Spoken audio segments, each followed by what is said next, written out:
What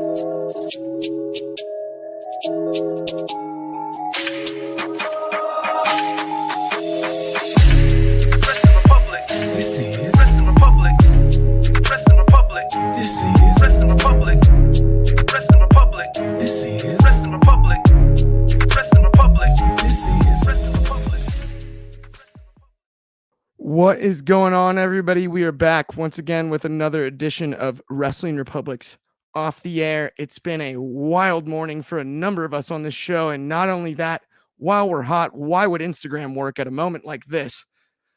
Of course it wouldn't, but check us out over here on YouTube, Twitch, X. I'll try to get Instagram working during the show, but before we do that, I got to introduce my co-hosts today. I've got two of the best in the game. Everything's going to work out, and we're going to break down Raw like normal, and everyone's going to love it. We're here, and we're excited about it. First, I got to toss it out to the host of Take It to the Table, my good friend across the pond. New episode. Go check it out, Ignacio and David on that one. Going head-to-head at the table. But, Chaos, how are you doing on this Tuesday evening for you? Yes, it is RC Tuesdays. What's up, everybody? It's your boy Chaos here to talk about Monday Night Raw, and as Clark obviously did a little cheeky plug as well. I'll complete it as well.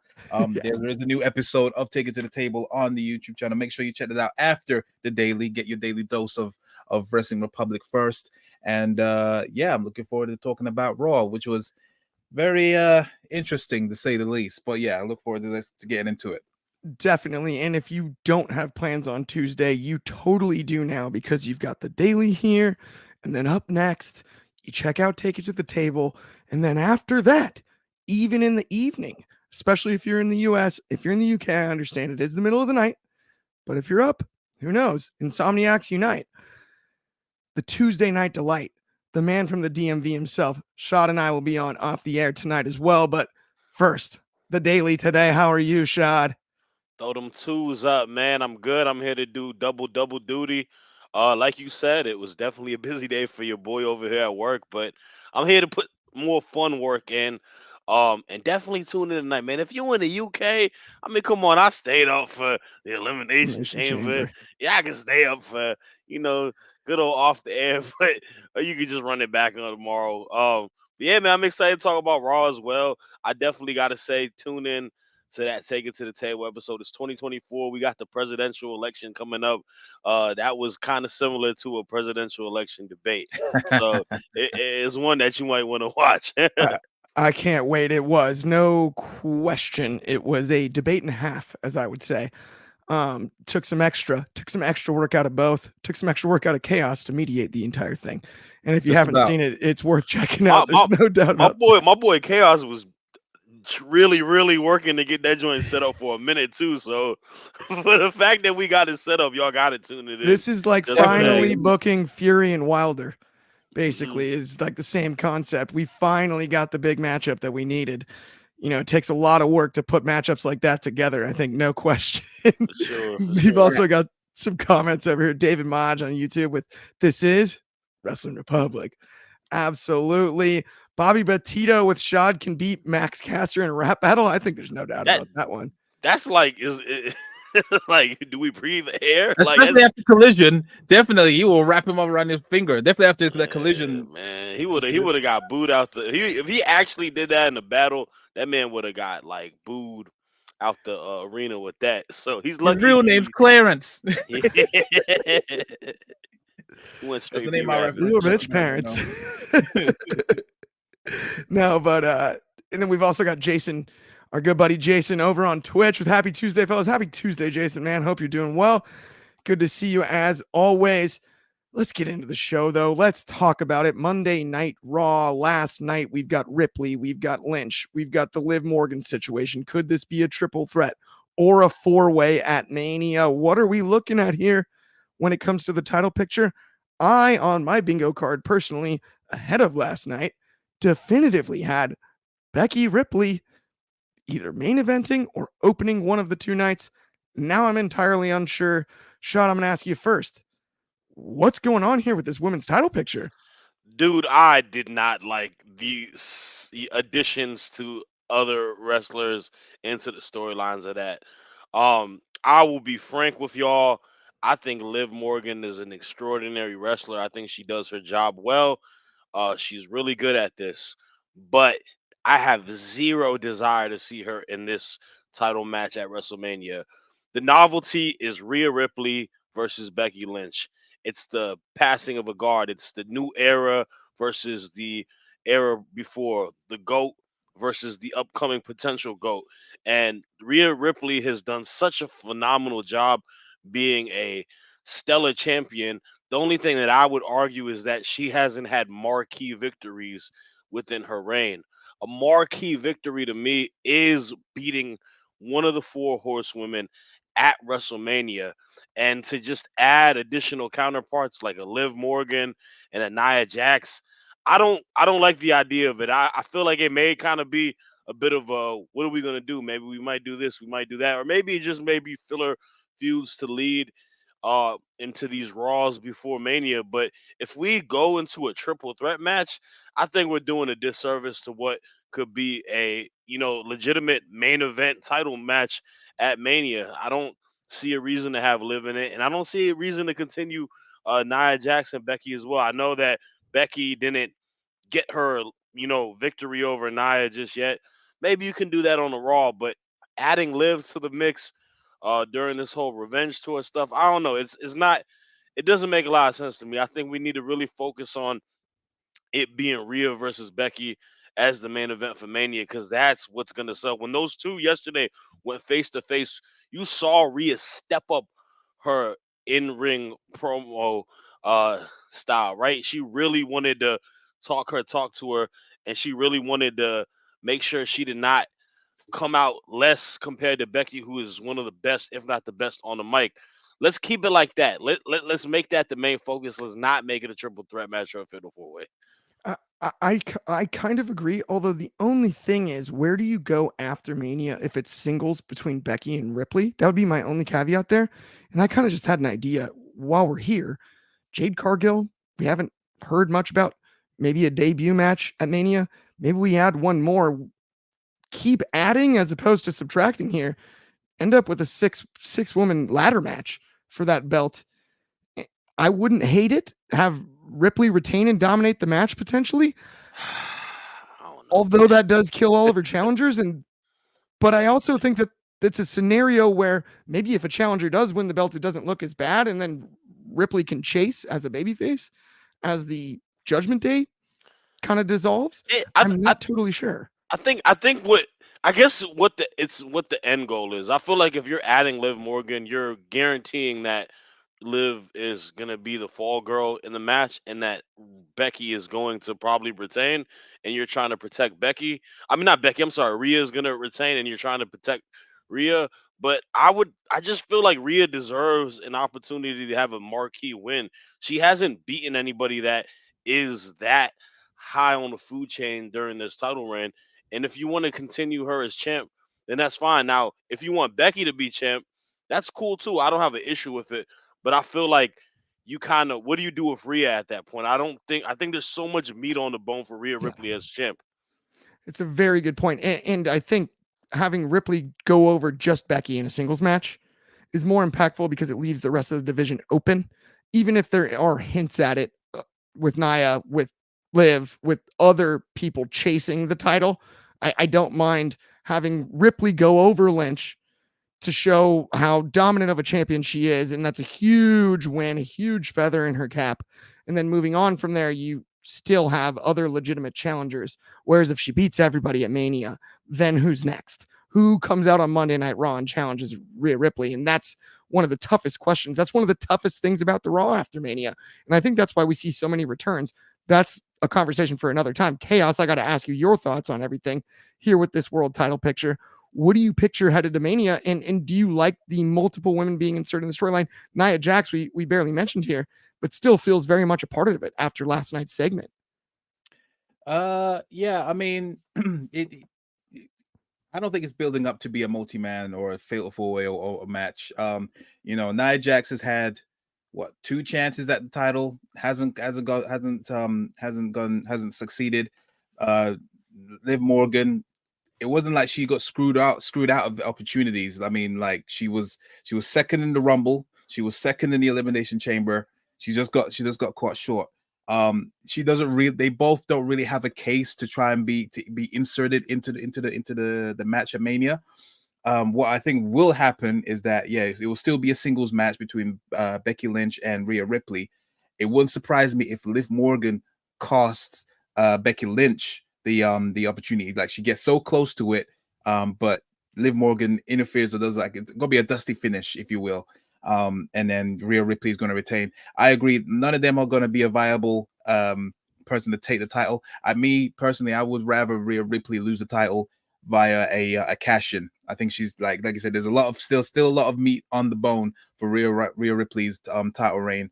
And I shouldn't see why you have to insert it to make a triple threat or a four-way. You don't really need to complicate things, to put them in. They both don't really have a good case to be put into the match at Mania. So keep it as it is. Liv Morgan fused with Becky afterwards, after Mania. Nia Jax just ends up being Nia Jax, I guess. But logistically, they don't really have a viable case to be inserted in the Mania. I totally agree with you on that. And we've got an awesome amount of comments over here. Thank you, everybody. Logically, not logistically. Sorry. You got it. You had it. Yeah. Jason commented here, Rhea as champion also makes the Judgment Day more impactful as well. If she loses, I think Judgment Day loses a step as well. I agree that they lose a step, but I think it's necessary at this point. I think her and Dom need to split off from the Judgment Day somehow immediately following Mania. Well, they're alluding I don't know how to we it. get there. They're alluding to it. It's starting to be hinted at. Mhm. I think that's the immediate direction as far as the Judgment Day is concerned, only because it doesn't feel like they've done the tease the leader rivalry thing, but there's no payoff here because Ripley is the biggest star, period. She doesn't come across as the leader, not on the microphone, not when they're cutting promos. Felt like Balor for a long time, feels like Priest sometimes. Occasionally it does feel like Ripley, but she's not necessarily cutting promos on behalf of anybody except Dom. And that's where I think her and Dom's pairing doesn't have to end, because it is kind of an interesting juxtaposition, but the other ones I just don't see. When's the last time they actually came out as a whole? It's been a while, hasn't it? I'm not sure. It's been like months. It's been a minute. Backstage segments, we've seen them all together a few times, like the R-Truth ones. You would see all of them in the same place. Mhm. But not as often as you would expect for a team that it's interesting. It's one of the few factions I've ever seen where I feel like each person's either over individually or in a pairing in some way more than they are as an entire faction. Mm-hmm. And it's just, yeah. It's because, I mean, and to your point, I feel like it is because they have a lot of strong, like, wrestling personalities in general, like, who are already over within itself. Finn has been over for a while. Damien's been over for a while. Rhea, the only person I would honestly say that has been the most beneficial with Judgment Day is Dominic. Rhea to an extent because it's kind of added a new edge to her, but someone who went from one character who was kind of stuck in the mud to becoming something completely different and becoming more of a household name, it's really only benefited Dom to that level. If they were to break up, I think Finn would be fine doing what he does. Priest can find footing back, whatever it may be. The person that I would have the most worry for in regards to the direction of a character and what it may be could be Dominic, but I like what they alluded to yesterday with Mr. Andrade backstage. You know, we can see what happens there. I like that too. And Andrade can easily work with Dominic in a really cool way that there's connection there. It makes tons of sense. I totally love that. Their shot. And then David Maj added in the comments here, the road to WrestleMania is more exciting than ever. I kind of agree, although don't we say that every year? We get to February and then we're all like, oh my gosh, WrestleMania. The last two Manias, including this one, have been the best road to WrestleManias in a long time, I must say. Yeah. I'm not being biased because I was there last year. I'm not being biased. I agree. I would actually agree with both of those. These last two builds have been for a long time. I will say 38 was more solid than I realized because of we had the Cody debut and Stone Cold Night 1. Now Night 2, 38, and neither here nor there. But yeah, Night 1 was great, but the builds like 37, 38. Yeah. a lot of the builds leading to it were kind of This one, there's a lot of different storylines that are pretty like fascinating going And it's into not the. clear 30, cut. yes. It's Yeah. like there's so many. It's not like direct. There's so many pivots or so many swerves. So yeah. Hmm. It's not too obvious. Mhm. 37, I think part of the problem was still Thunderdome, right? That made things just more Yeah. Yeah. difficult. And so that's, that one's I give 37 a pass because I actually thought they did an amazing job with that Mania, other than Mandy Rose's slip on the And 36. I mean, you think about wait, is that no 36 is Bianca and 36 Sasha is Banks. I think the people forget how great Gunther. that match was.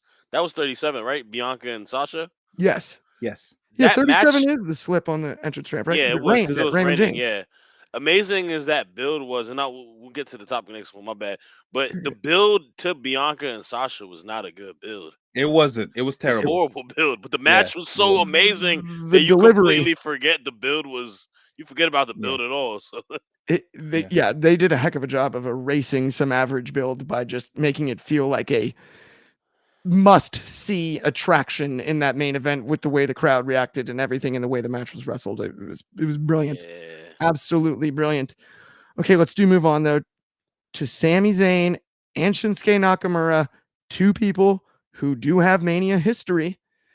And Chaos, we've talked a lot about Shinsuke. Why can't they figure him out? It feels like start, stop, start, stop. He gets pushed a little and then right back down. Sami Zayn, I feel like the same thing. Sami Zayn was in the main event of night one last year. And with people calling for him to potentially be in the main event of night two. Like people loved the match between Sami and Roman at the Elimination Chamber and loved the Bloodline storyline at that point. This is a different time.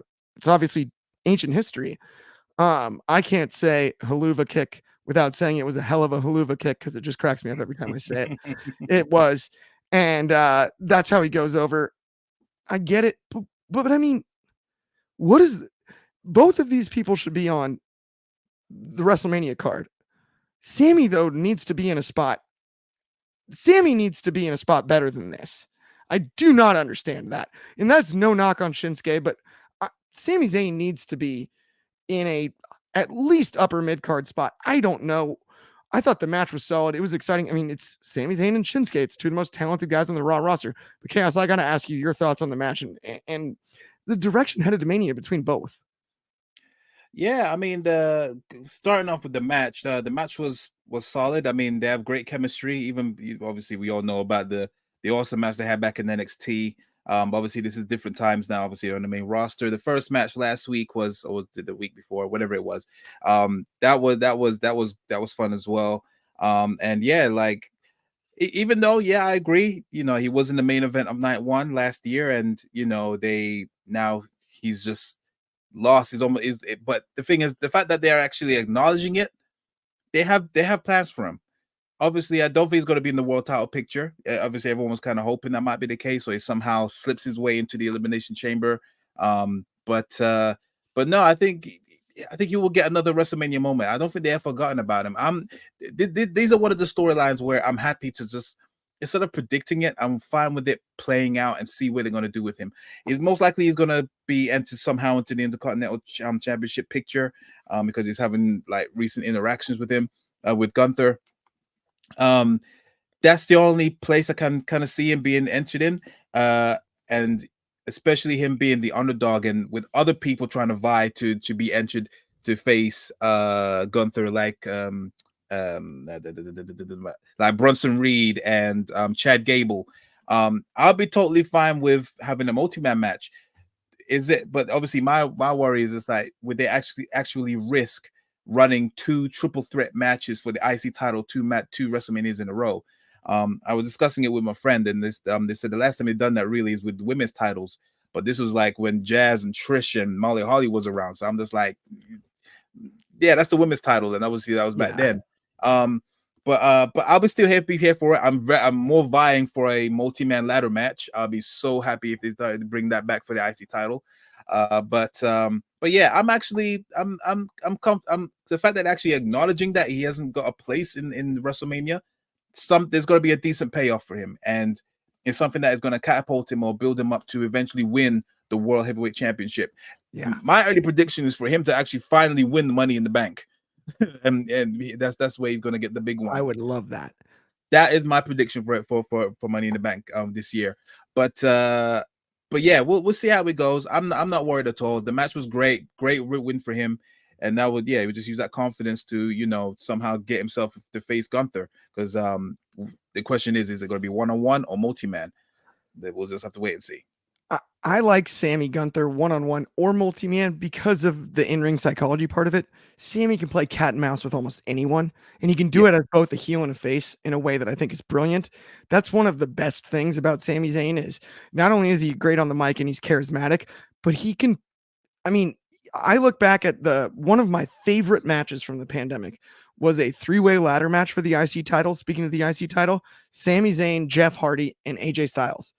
And nobody in the world would have bet that Sami Zayn would steal the show. They might bet he'd go over, but no one would bet he'd steal the show, and he did both that night. It was one of my favorite. I liked matches his IC title reign. I used to did like too. the conspiracy theory. The conspiracy theory.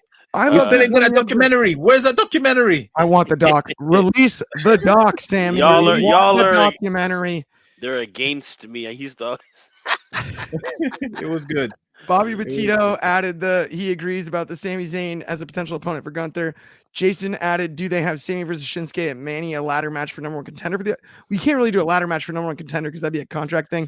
I think that's overbooked there. Overbooked. Maybe triple threat ladder match right there. Let's still can we just dead the Shinsuke and Sami matches for now. They've had great matches the last 2 weeks, but I don't need to see a third one, man. I'm I do feel bad for Shinsuke as well. I feel like they kind of put him in like this gatekeeper type of role in a way.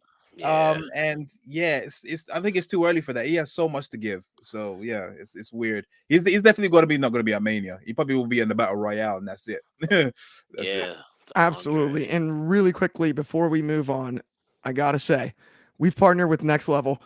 If you haven't checked them out already, go do it. What are you waiting for? The link is right there on the screen. If you're an audio only listener, it's go to nxconnect.me/ not backslash, I was corrected last time, just a regular / Wrestling Republic to see all of our content across all platforms linked all in one place. So if you're looking to check us out on Instagram, go to the website, check us out on any platform, check this show out more, check out past episodes of the show, go to nxconnect.me/ Wrestling Republic. Check that out. We've also got some fun stuff giveaway wise coming up, some fun announcements. So stay tuned. And the earlier you get in, the earlier you make your profile, better shot you got. And it's going to be good. It's going to be some good stuff. We've got a few tricks up our sleeves, and I think everyone will be excited about it. Absolutely. There it is, pulled up right there on Shad's phone. Now, you gotta love it. You gotta love it. Let's talk about the Gunther and TJD promo. This was something. Sorry. This was something. It was something. I would say. Shad, I gotta ask you what your thoughts were. We just talked about the Intercontinental title picture. Buddy. If I got some words, and I'll leave it at this, man. Because this, look, man, if we do not have a direction for someone with the briefcase, let's just ultimately push this Money in the Bank pay-per-view to some other time, or think of a better idea of who will be the potential champ. Because if this is a back-to-back year where someone cashes in on a mid-card title, and I know the IC title has more novelty to it, and Gunther is a superior champion. He's probably Wrestler of the Year last year to many people. But why would you give an opportunity to potentially have a ticket to win a world championship and use it on a mid-card title? Or why tease it? I know that you can use it on any title, but you look so foolish teasing it that way, and you're making Damian Priest look foolish in the process. Now, the promo exchange itself, it was okay. It was an average promo. These are the two dominant factions on Monday Night Raw, so I guess it is cool to see them go face to face amongst each other.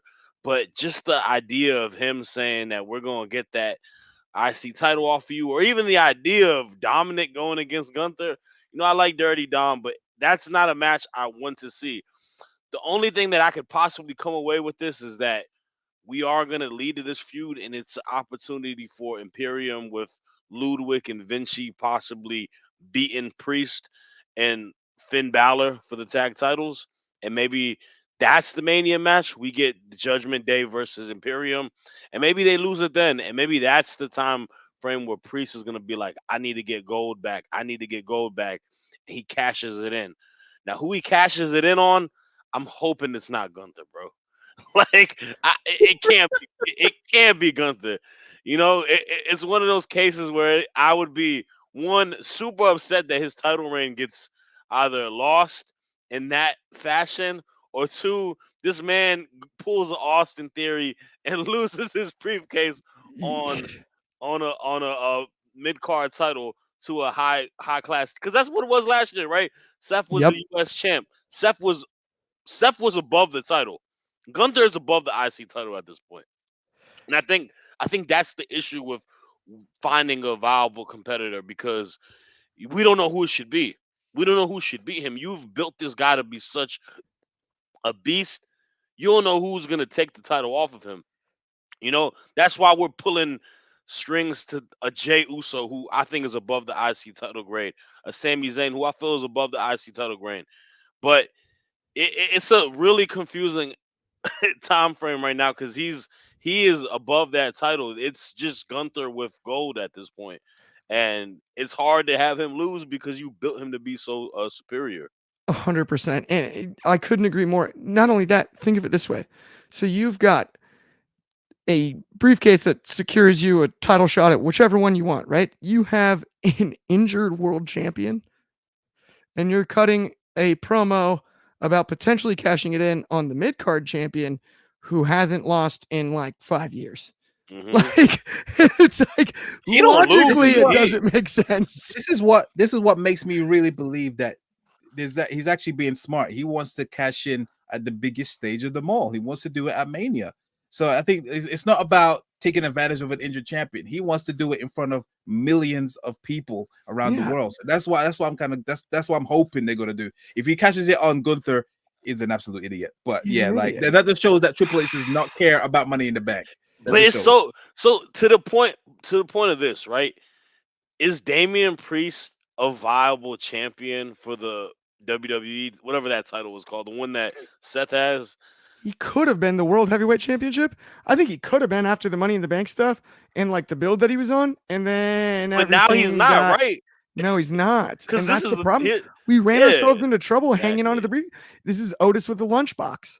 If you strike while the Hmm. iron's hot for 5 seconds and Otis has a 2 week reign, it's fine. This is the issue with WWE booking to me, man. With the briefcase, I don't think booking Yes. itself has been bad in general. No, it's with the briefcase. E drones, don't attack me. I'm okay. Um, this is the issue with the briefcase booking. They either burn that joint out like night of, or like super quickly, or they let it be way too long, where it's like, yeah, what are we supposed to do? Because now the point is this: I don't want to see him get that title if it's not. I want to see Drew as a champion. Drew needs to be the champion. That's who I want to see as a champion. I don't. It'll That's not feel. his stick, though. That's not his stick. It's all up. Drew's stick is about complaining and thinking, "Why? Oh, woe is me." That's his stick. He doesn't need to be champion right now. So yeah, sure, he might get it, but he will get his WrestleMania moment. But it's gonna get snatched away within 5 minutes. Yeah, Bro. it probably will, and Yeah. I'll appreciate the moment, but I'll probably be like, Priest is champ. I don't know, I man. mean, let's say, given Drew's character, it does make some sense because he's obsessed and then getting the moment, then he gets it for half a second and it gets taken away. Then he can become even more psychopathic and Yeah. crazy about it, right? Like obsessed. That What I would be okay with, but at the same time, does Priest holding the title and leaving really ever help?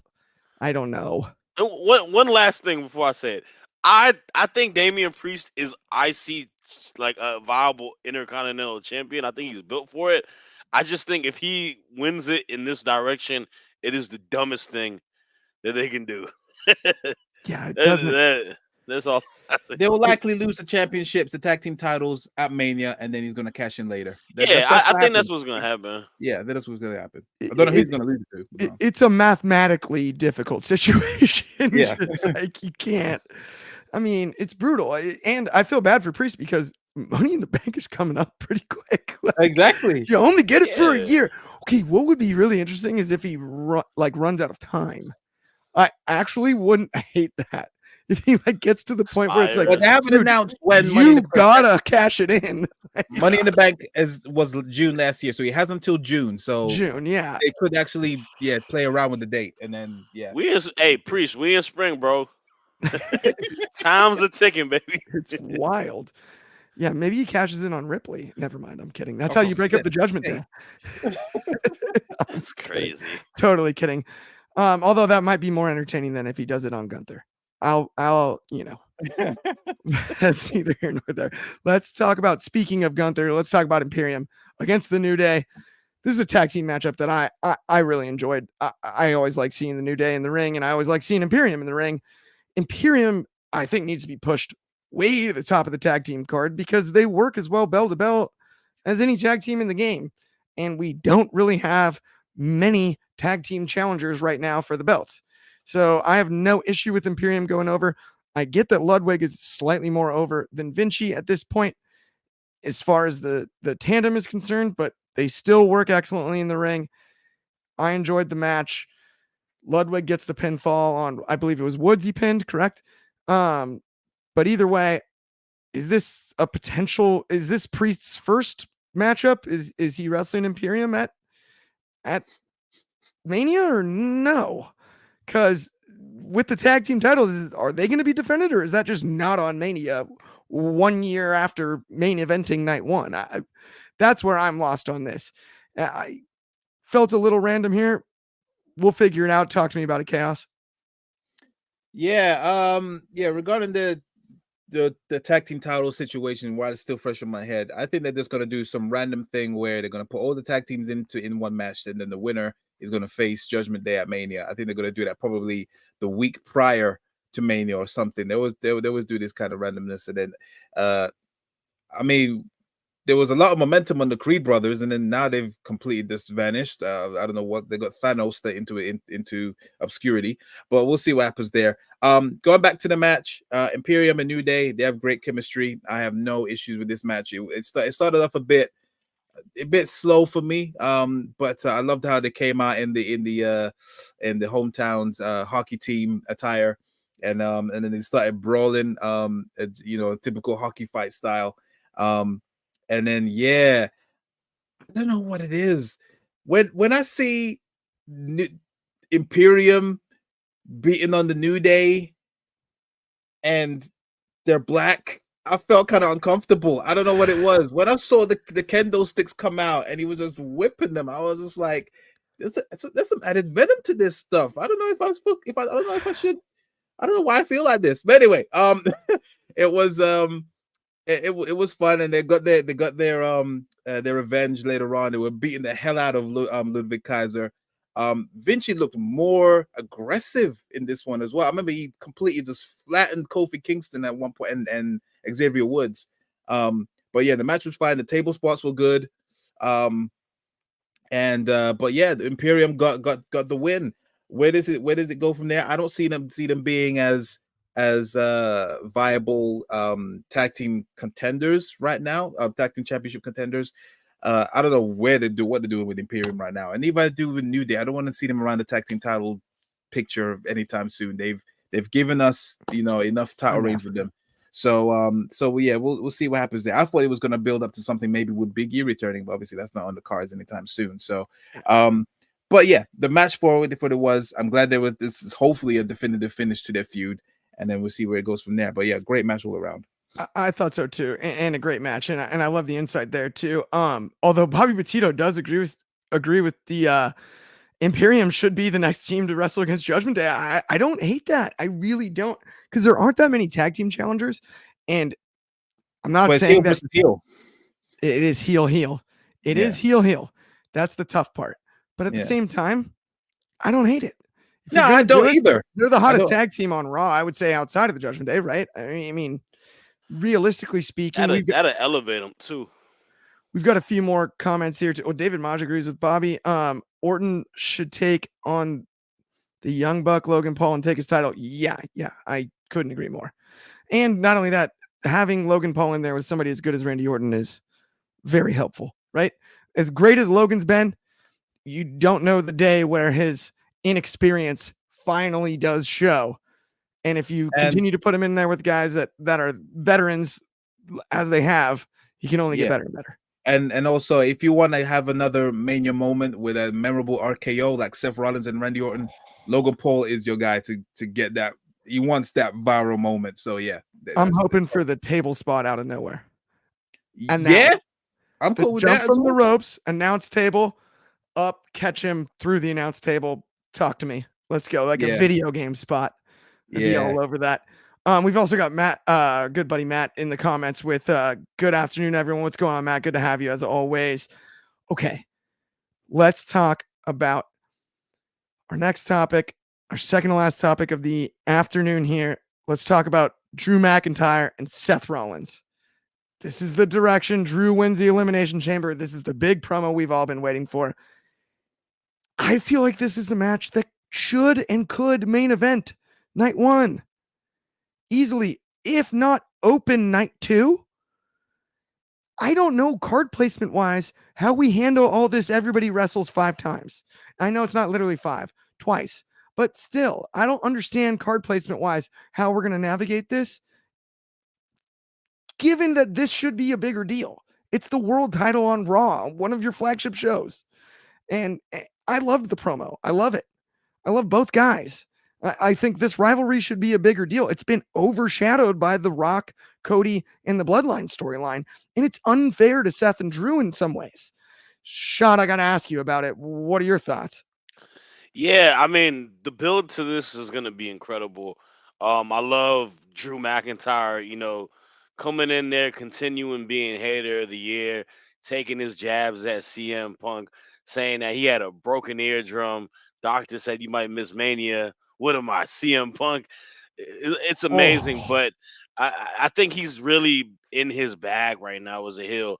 And the exchange between him and Seth, man, Drew is the man of reason. I mean, he's telling him, he's like, why do you care about their business? Stay in your own lane. Focus on what you can do. Control what you can control. And Seth, playing more of this baby face role. Maybe he's been hanging out with Cody a little too much. I don't know. Um, he's saying that he's got to take the bloodline down for a specific reason. Um, so it's cool. It's honorable, I guess, in that standpoint. But it's really getting me excited for this match because I want to see Drew McIntyre win. And Seth is really one of my favorites of all time. But just this iteration of what Drew's doing, I don't know, man. He's got the people in the palm of his hand. Just the fact that he's the voice of reason. And I thought they had a solid exchange. I think we'll continue seeing solid segments between them, matches, whatever it may be, not matches against each other, but matches that may lead to inklings of what builds to the feud. And I agree to your point. I feel like this can be a main event match. If The Rock wasn't in here, you can kind of pin this as the set night one main event and have Cody and Roman night two. Obviously, this whole Rock situation is the outlier. We'll have to wait and see. But the build's going to be great. And this, like I said earlier, we have a lot of great feuds building into Mania, and this is one of them. no doubt about it. I think so too. And speaking of great feuds headed to Mania, funky match last night. I was a little bit, oh, did you freeze there, Chaos? Either way, we'll get to you shortly there. That leaves us with just me and Shad for now, holding down the fort. He'll be back shortly. Let's talk about our last topic of the evening, which is evening, afternoon, depends on where you are. Cody Rhodes, Grayson Waller. I was a little funked out by the booking when it came to this. I mean, didn't Grayson literally let him hit the Cody cutter on his own partner in Austin Theory just the other night? I know I was up in the middle of the night. I don't think I imagined that. And then let Seth hit the stomp. And now it's Waller versus Cody. Didn't really understand that. Didn't feel like the dots were quite connected the way I would have liked. But that's neither here nor there. And good news, Chaos is back in the building. Let's go. Never use Chrome, people. Jeez. Either way, we're talking about Cody Rhodes and Grayson Waller. I thought it was a little weird that it wasn't Austin Theory, considering the spot that he played in Australia, but neither here nor there. Match was okay for what it was. Then we got the post-match brawl. We're really pushing what's going on here when it comes to the Cody Rhodes storylines and whatnot. Looks like The Rock's going to be there on Friday. We'll see. I don't know. He's a busy guy. Shad, I got to ask you about the Cody stuff. Yeah, no, I mean the match itself was whatever. It was a solid TV match. Grayson Waller is a solid competitor. I do agree it should have been Theory, but we're kind of having the little teases of them having issues because I think Theory is like, why you such a fanboy of the Bloodline in the backstage? But that's neither here or there. What we came to see last night was what happened after the match, and that was the exchange between him and Paul Heyman. Paul Heyman telling him, "Look, kid, be logical, be smart, don't mess with us. Don't mess with The Rock. You're foolish for doing that." And I liked it. But you saw a different bag from Cody last night, and you saw an angry, passionate, I'm fed up Cody Rhodes. And I think that's what I've been kind of missing a little bit from him going into this entire storyline within itself. Like, you've been knocked down a peg by them countless amount of times. You shouldn't just be happy to be here. You should be angry. And you should be angry at all of them in totality. And I think that's what he showed last night. After that, he went against all those crooked cops, you know, being all them like ex NYPD guys. I loved it, you know what I'm saying? But it was a cool segment. And then the highlight of the night, man, my man Paul Heyman pulled one from Mr. Kevin Gates, and he came out with two phones. One for the Roman, one for the Rock. So I mean, he called both of them. I love the Rock sticker on the back of the other phone. A lot of people thought it was silly. I find it entertaining. But yeah, man, it was a pretty solid segment. I'm curious to see what we continue to see. Friday should be more of a telling one because Mr. Dwayne will be there. I think potentially we've set up one of the greatest backstage segments in the history of wrestling when either The Rock or the Roman goes through the other one of Heyman's phones. And that's how they turned. I think Paul Heyman's a genius. Talking smack about each other. And that's what we just set up, is when either Rock or Roman gets their hands on the and starts reading those messages. They're just chilling backstage, and you see the text message, and it's something crazy. And then they both start turning on Heyman too at the same time, even though they've turned on each other too. Oh, the argument between the three. Ooh, absolute gold. Who's on whose side? I'd love it. Chaos, your thoughts on the whole thing with two phones. Shout out Kevin Gates. I got two phones. Sorry, I got that's everywhere on my timeline now. It's ridiculous. Thank you very much, Paul Heyman. Yeah, so regarding the match, why is someone from SmackDown main eventing Raw? Like, I thought we've gone past, like, what's going on here? Yes. I know obviously the draft is only comes into effect when they want it to come to effect, but yeah, I didn't think this was I didn't think this was a viable main event. And like I said, like Shad said, it was whatever. I mean, it was just over before you knew it. It didn't really feel like it was building up to a finish. It just happened, and then Cody Rhodes hit the crossroads, and then that was it. The most important thing was obviously at the end, or just after when they came from the break, they said that Paul Heyman has been confirmed to be in the building. And then we were just going to see what happens there. So obviously there's a reason why they put this as the main event. Fair enough. I don't know. At the beginning, it felt weird, especially with what Paul Heyman was saying at the beginning. It was just like saying, all right, these are off-duty police officers. Well, they're not police. They're not off-duty. They're suspended, but that's neither here or there. I was like, okay, why do we need to know that? Whatever. And then, I agree with Shad. A pissed off Cody Rhodes is a good Cody Rhodes. He's tired of being jumped on, and he knows obviously WrestleMania is coming close, and he needs to formulate a plan to make sure that the Bloodline does not interfere in his match against Roman, because it's 99.9% likely it's going to happen. So, he's just obviously at his wit's end. What The Rock is going to say, I think, The Rock will definitely show up on SmackDown, but like I said, he's going to do typical Hollywood Rock He will be there via satellite. I guarantee you, it's gonna be hilarious as hell. And yeah, it's just gonna somehow just obviously this is gonna cuss Cody out. So we'll see what happens there. But the match was whatever. Segment was fine. The 2-phone thing was hilarious. I didn't realize how bad people actually thought it was gonna be, but how badly they hated it. But yeah, I thought it was just hilarious. I do like your prediction that Roman. I think Roman's gonna go through the phones and he's gonna see he's gonna wait. He's been talking to Rock about me. Like what the hell? Like what's going on here? So yeah, I would love to see that as well. That's exactly because that was my thought. Was like, okay, this is corny and kind of funny, but why? Right? Paul Heyman, love him, hate him. He doesn't ever do anything on screen for no reason. And so the fact that it was Heyman with 2 phones. He weaseled Roman before with the whole Brock stuff, or he weaseled Brock, whatever it may be. Weaseled both. He weaseled Brock and Punk. And I'll say this one thing before we head out. Let's not forget last week with that backstage segment between him and Braun Breaker, or 2 weeks ago, right? Heyman is a scout, and he's going to leech on to whoever is the next big thing. The next big thing. Yeah. Are we gonna get the 3 phones remix? I'm just saying. I get it. I think it may not happen right now, or maybe not even within the next few months, but give it a year or so. I think he is going to have Braun as his client, and I think Braun will probably be a potential world champion. He's not quite gone to the AT&T store for that 3rd phone, but he may have a trip scheduled in the near future. I like it. With that, it does bring us to the end of the show, though. It's been an awesome show. Thank you, everyone that tuned in. David Maj, Bobby Petito, Jason, Matt, Cool Gamer, everybody that we saw in the comments. We really appreciate it. All the support. If you haven't already liked and subscribed, please do.